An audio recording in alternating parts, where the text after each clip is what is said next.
పరమేశ్వరుడికి శ్రీకాళహస్తీశ్వరుడు అనే పేరు రావడానికి వెనుక మూడు జీవుల యొక్క మోక్ష స్థితి ఆ కథ దాగి ఉన్నది. శ్రీ అనగా సారథుడు, కాళము అనగా పాము, నాగుపాము, హస్తి అనగా ఏలు. ఈ మూడు ఒకదానికొకటి స్వర్ణముఖి నది తీరాన వెలిసినటువంటి శివుడిని సేవించడానికి పోటీపడి చివరికి భగవంతుడిలో ఐక్యమైనాయి. వాటి భక్తికి మెచ్చి భగవంతుడు తనలో ఐక్యం చేసుకున్నాడు, మోక్షాన్ని ప్రసాదించాడు. సహజంగా ఎక్కడైనా లోకంలో మనం చేసే సేవకి మానవుడు గొప్ప భక్తుడు అని లోకంలో బిరుదు పొంది తాను చివరికి భగవంతుడిలో ఐక్యమై మోక్షాన్ని పొందడం మనం గమనిస్తుంటాం.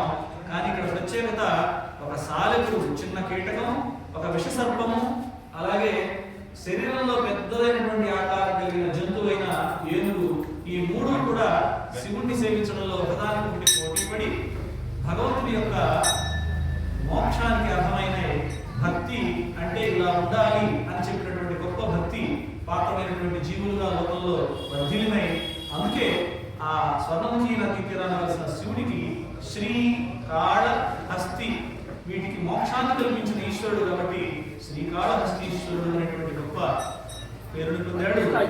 ఈ కథ ద్వారా మనం భక్తికి పరవశుడవుతాడు భగవంతుడు. అందుకే ఆయన బోళాశంకరుడు. ఎంత నీళ్లు పోసినా అంత భక్తి పెట్టినా చాలు ఆయన ప్రమాణవంతుని మన కోరికలు తీరుస్తాడని చెప్పారు.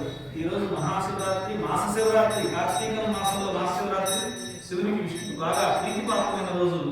ఈ రోజు మనం అందరం ఇక్కడ చేరి భగవంతుని అర్చించడం, సేవించడం బహుళా ప్రశంసనీయం. అది ఆ స్వామి దర్శించుకుంటేనే మనం ఇక్కడ రాగలిగాం. శివునాగ్ని లేనిదే చీమైనా పుట్టదన్నట్టు ఎక్కడో రాజబంగారు ఉద్యోగం చేసుకున్నాను.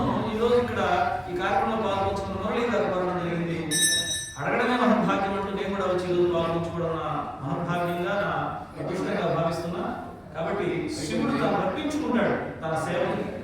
ఏమి ఇవ్వాలో ఆయనకు తెలుసు, ఏమి పొందగలుగుతామో అదే అర్చించుకుంటూ మన